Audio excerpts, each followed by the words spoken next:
वाशी में था तब वो सिर्फ रखा और आ गया था, इतना रोल था, बाहर आ गया। वाशी में जो था उस समय, हाँ वाशी का, हाँ, उसमें रखने के लिए था मैं। मतलब आपने वहाँ पे प्लांट किया? हाँ, और हम जिस केस में थे उस केस में भी ऐसा ही था कि देवताओं का विडम्बन था, बस वो बंद हो जाए इसके लिए हमने प्रयास किया था, उसके आगे कुछ नहीं था। रिवॉल्वर थी एक दो, अच्छा, और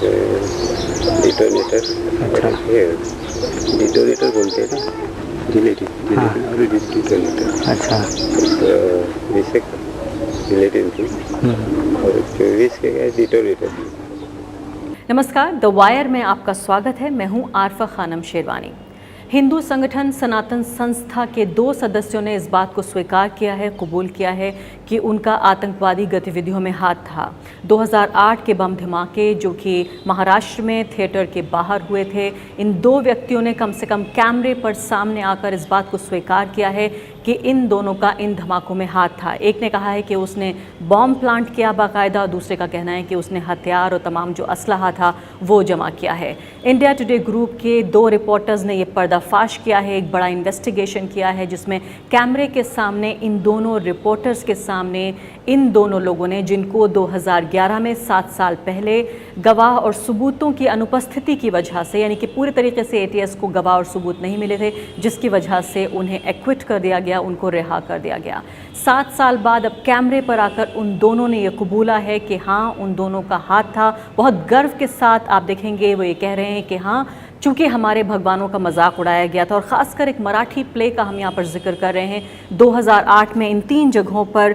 ठाणे, वाशी और पनवेल, 2008 में इन तीनों जगहों पर जो है एक मराठी प्ले था जिसमें इन लोगों का आरोप है कि हमने जो है उन्हें वार्न करने की, उन्हें चेतावनी देने की कोशिश की, अपनी आपत्ति दर्ज कराई, लेकिन जब कुछ नहीं हुआ तो लोगों को डराने के लिए, ताकि लोग वहाँ पर उस प्ले को, उस नाटक को देखने ना जाएं, इसलिए हमने वहाँ पर बम धमाका करने की कोशिश की। 7 लोग जो हैं इन बम धमाकों में ज़ख्मी हुए थे, इन लोगों को गिरफ्तार भी किया गया, लेकिन 2011 में रिहा कर दिया गया। साफ तौर पर पता चलता है कि एक व्यक्ति, खासकर जो 2 व्यक्ति हैं उनके नाम जानना ज़रूरी है। मंगेश दिनकर निकम नाम का व्यक्ति है जो ये कह रहा है कि उसने ये बॉम्ब प्लांट किया जो थिएटर है उसके बाहर, और दूसरा व्यक्ति है हरिभाऊ कृष्णा दिवेकर जिसका कहना है कि उसके पास ये तमाम जो बम धमाकों का सामान था, जो एक्सप्लोसिव्स थे, वो उसके पास मौजूद थे, जिसमें जो है वो बॉम्ब, डिटोनेटर्स जैसी चीज़ें भी मौजूद थीं, ख़तरनाक, जो सिर्फ़ और सिर्फ आतंकवादियों के पास होती हैं, जो आतंकवादी घटनाओं में लिप्त होते हैं, आतंकवादी संगठनों से जुड़े हुए लोग होते हैं। और इनका ये कहना है कि सब कुछ मेरे पास था, कई दिनों तक मेरे पास रहा। लेकिन हैरानी की बात यह है कि एटीएस ने अपनी रिपोर्ट में, महाराष्ट्र जो एटीएस है उसने रिपोर्ट में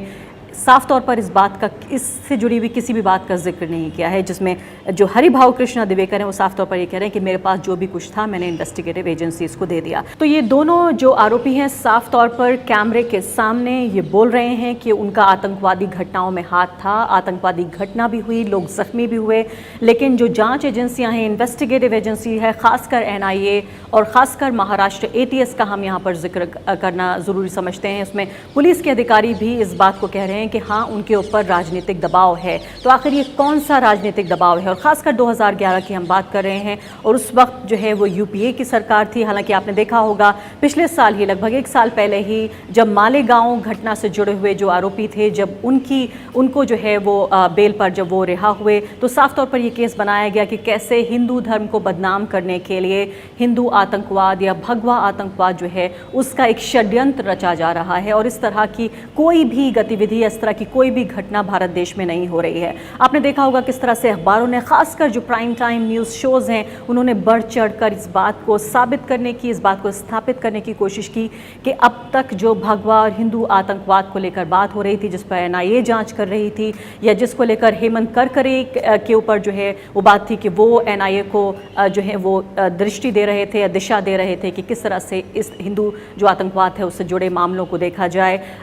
इस सब को जो है एक मिथ्य बताने की कोशिश की गई, एक झूठ बताने की कोशिश की गई कि हिंदू आतंकवाद जैसी कोई चीज़ नहीं है। अब हमारे सामने यहाँ पर ये वीडियो जो है डॉक्यूमेंट मौजूद है, जिसको पुलिस, इन्वेस्टिगेटिव एजेंसीज और सरकार के देखने की जिम्मेदारी बनती है कि आखिर कौन लोग हैं जो सनातन संस्था को बचा रहे हैं। सनातन संस्था और उससे जुड़े हुए बहुत सारे ऑर्गेनाइजेशन, यानी जो भगवा ये जो पूरे संगठन हैं, इनको बचाने की कौन लोग हैं आखिर जो कोशिश कर रहे हैं, और क्यों आखिर इतना पुख्ता वीडियो डॉक्यूमेंट और वीडियो एविडेंस होने के बावजूद भी क्यों इस संस्था को अब तक बैन नहीं किया जा रहा है। हम जानते हैं कि 3 जो रैशनलिस्ट हैं, रैशनलिस्ट और पत्रकार हैं, यानी कि हम बात कर रहे हैं दाभोलकर, पानसरे और गौरी लंकेश की, इन तीनों को मारने में, इन तीनों की हत्या करने में इन्वेस्टिगेटिव एजेंसीज का कहना है कि एक ही संगठन का हाथ है। उस सब के बावजूद वो संगठन, उसकी जो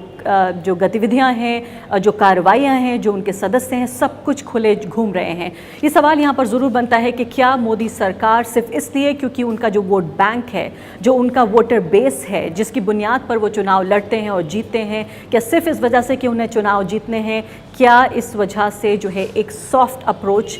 देखी जा रही है कि नरेंद्र मोदी, उनकी सरकार जो है इन भगवा आतंकवादी संगठनों पर कार्रवाई नहीं करना चाहती। और साफ तौर पर सवाल ये पैदा होता है कि क्या वाकई अपनी राजनीति के लिए, चुनाव जीतने के लिए सीधे तौर पर देश की सुरक्षा से खिलवाड़ किया जा रहा है। तो ये वीडियो डॉक्यूमेंट जो हमारे सामने मौजूद है, इंडिया टुडे के रिपोर्टर जो हमारे सामने लेकर आए हैं,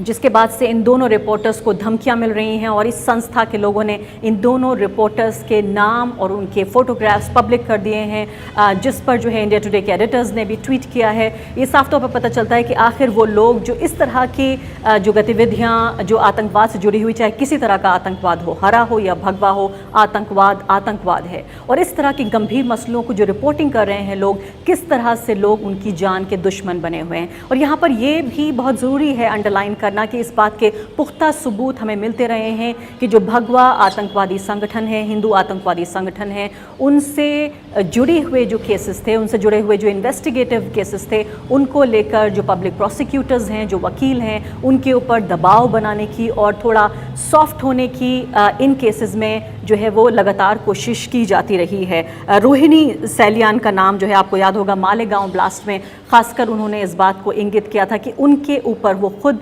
प्रोसिक्यूटर थी, उनके ऊपर इस बात का दबाव लगातार बनाया गया कि इन केसेस में आप थोड़ा नर्म हो जाइए, थोड़ा सॉफ्ट हो जाइए। तो यहाँ पर सवाल ये पैदा हो रहा है कि आखिर कौन जो है इनको शरण दे रहा है, कौन जो है इनको आश्रय दे रहा है, ये भी महत्वपूर्ण बात है। और अभी अगस्त से लेकर अब तक अगर देखा जाए तो हाल ही में महाराष्ट्र ATS ने जो है 7 लोगों को गिरफ्तार किया है, जिसमें से एक का संबंध जो है वो हिंदू गौवंश रक्षा समिति से है। यानी कि वो लोग जो कि गाय को बचाने का या गौवंश को बचाने की बात करते हैं कि इस वजह से वो पब्लिकली जो है लोगों की, दूसरे लोगों की जान खतरे में डाल रहे हैं या जान ले रहे हैं। तो जिस तरह से ये पूरा एक बहस हमारे सामने हुई कि दलील देने की कोशिश की गई कि दरअसल UPA ने हिंदू टेरर या भगवा टेरर का पूरा जो जिन हमारे सामने खड़ा किया ताकि हिंदू धर्म को बदनाम किया जा सके, और एक हरे या इस्लामिक आतंकवाद के बरक्स जो है वो एक भगवा आतंकवाद खड़ा किया जा सके। ये UPA की, कांग्रेस पार्टी की कोशिश थी हिंदू धर्म को बदनाम करने की। ये दलील अपने आप में पूरे तरीके से गलत साबित हो रही है। कम से कम अगर इस इन्वेस्टिगेशन के ऊपर ध्यान दिया जाए कि किस तरह से मालेगांव, अजमेर धमाका, मक्का मस्जिद, लगातार इस तरह के मामले हमारे सामने आए जिसमें दूसरी तरफ के जो हिंदू संगठन हैं उनसे जुड़े हुए जो लोग हैं वो लिप्त पाए गए, लेकिन धीरे धीरे एक के बाद एक जो रिहाइयाँ होती चली गई, उसके अलावा जो बेल है वो मिलती चली गई, उसके बाद पूरा मामला ये ध्वस्त होता लगा। और ये आर्ग्यूमेंट और ये दलील जो है ये बल पा रही थी कि वाकई हिंदू टेरर या भगवा टेरर जैसा कोई भी जो चीज़ है वो हमारे सामने नहीं है। लेकिन सवाल यहाँ पर बहुत महत्वपूर्ण है। जो लोग सोचते हैं कि